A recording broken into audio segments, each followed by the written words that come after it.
जय माँ दुर्गा दर्शकों, मैं रूपाली शास्त्री आप सबका स्वागत करती हूँ अपने चैनल में। जैसे आप सब लोग जानते ही हैं कि पितृपक्ष का समय शुरू हो चुका है। पितृपक्ष का समय हमारे जीवन का वह पावन काल होता है जब हम अपने पूर्वजों को याद करते हैं और श्राद्ध तर्पण का दान पुण्य करने के माध्यम से उनकी आत्मा की शांति के लिए प्रार्थना करते हैं और उनको आशीर्वाद देने के लिए हम समर्पित होते हैं। लेकिन अक्सर एक प्रश्न उठता है, यदि किसी परिवार में पुत्र ना हो तो श्राद्ध कौन करेगा? क्या वास्तव में बिना पुत्र के श्राद्ध संभव हो सकता है? आज हम इसी विषय में आपसे चर्चा करने जा रहे हैं। शास्त्रों ने इसके लिए एक नया नियम बनाए हुए हैं। सबसे पहले समझते हैं श्राद्ध का महत्व। गरुड़ पुराण में कहा गया है, श्राद्ध पितर तपस्य जनि की। परिवार को जो पितृ होते हैं वह अपने संतान को, पूरे परिवार को आशीर्वाद देने के लिए इन दिनों में आते हैं। संतान संतुष्ट होती है तो धन की प्राप्ति होती है और धन से जीवन में सुख की प्राप्ति भी होती है।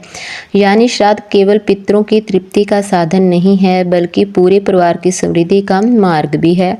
अब आता है मुख्य प्रश्न, यदि पुत्र ना हो तो श्राद्ध कौन करे? शास्त्रों में इसके लिए कई विकल्प भी बताए गए हैं। पहले पुत्री के बारे में उल्लेखनीय है कि पुत्र ना हो पर पुत्री को भी श्राद्ध करने का अधिकार है और यदि पुत्री विवाहित है तो उसका पति भी अपने ससुराल पक्ष के पितरों के लिए श्राद्ध कर सकता है। दूसरा, पुत्री का पुत्र यानी नाती। गरुड़ पुराण और धर्मशास्त्र में कहा गया है कि नाती को विशेष रूप से श्राद्ध का अधिकार होता है क्योंकि वह वंश को आगे बढ़ाने वाला भी माना जाता है। तीसरा, पत्नी। यदि पति का देहांत हो गया हो और पुत्र ना हो तो पत्नी स्वयं श्राद्ध कर सकती है। इसका एक उदाहरण हमें महाभारत और पुराणों में भी मिल जाएगा। चौथा, भाई या भतीजा। अगर किसी का पुत्र ना हो तो भाई या उसका पुत्र श्राद्ध कर सकते हैं। इससे भी शास्त्रों में वैध माना गया है। पांचवा आता है पुत्र यानी गोद लिया हुआ पुत्र भी। धर्मशास्त्रों में उसको भी ये अधिकार दिया गया है कि वह भी श्राद्ध कर सकता है। इसलिए यदि कोई दस्तक संतान है तो वह श्राद्ध कर सकती है। रामायण और महाभारत जैसे ग्रंथों में भी इसके उदाहरण हमें आसानी से मिल जाते हैं। महाभारत में भीमसेन के पुत्र घटोत्कच ने अपने दादा का श्राद्ध किया था। रामायण में श्रवण कुमार की कथा आती है जहां माता पिता की सेवा को पितृ की श्रेणी में रखा जाता है। श्राद्ध केवल पुत्र तक सीमित नहीं होता है बल्कि वह हर व्यक्ति कर सकता है जो सच्चे मन से अपने पितरों की प्रति आस्था प्रकट करना चाहता है। एक खास बात समझाना जरूरी हो जाता है। श्राद्ध शब्द बना है श्रद्धा से, यानी इससे सबसे बड़ा महत्व केवल सच्ची भावना और श्रद्धा का है। इसलिए चाहे कोई पुत्री करे, नाती करे, पत्नी करे या कोई और करे, अगर मन से नियम पूर्वक और श्रद्धा से किया जाए तो वह श्राद्ध पूर्ण फलदायी होता है। श्राद्ध के समय दान और कुक नियम हैं।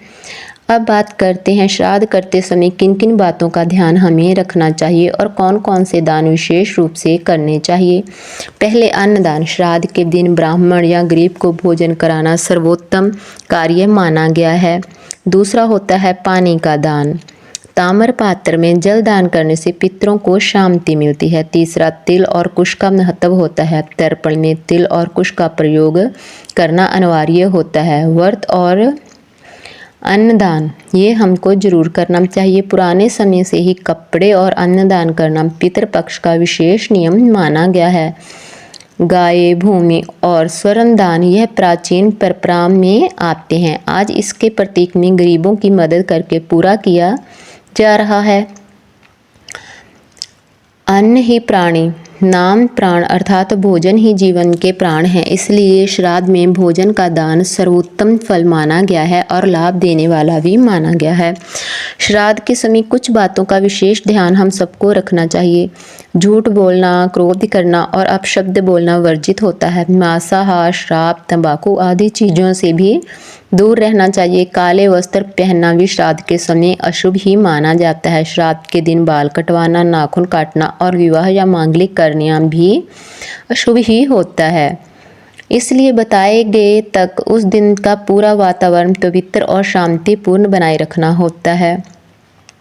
तो आज आपने जाना कि पुत्र ना हो तो श्राद्ध रुकता नहीं है। परिवार का कोई भी सदस्य, चाहे पुत्री हो, नाती हो, पत्नी हो या दस्तक संतान, श्राद्ध और नियम पूर्वक यह पवित्र कार्य कर सकते हैं। श्राद्ध का अर्थ ही श्रद्धा से किया गया है, इसलिए सबसे आवश्यक है मन, अपनी भावना और अपने पितरों के प्रति श्रद्धा होनी। पितृपक्ष में किया गया एक एक दान, एक एक तर्पण पितरों को तृप्त करता है और उनकी कृपा से जीवन में सुख, समृद्धि और शांति बनी रहती है। अगर आपको हमारी यह जानकारी अच्छी लगी तो हमें कमेंट कर ज़रूर बताएं। जिन लोगों ने अभी तक हमारा चैनल सब्सक्राइब नहीं किया, कृपया वो चैनल को सब्सक्राइब कर लें, लाइक कर लें, कमेंट कर लें और शेयर भी ज़रूर कर लें। जय माँ दुर्गा।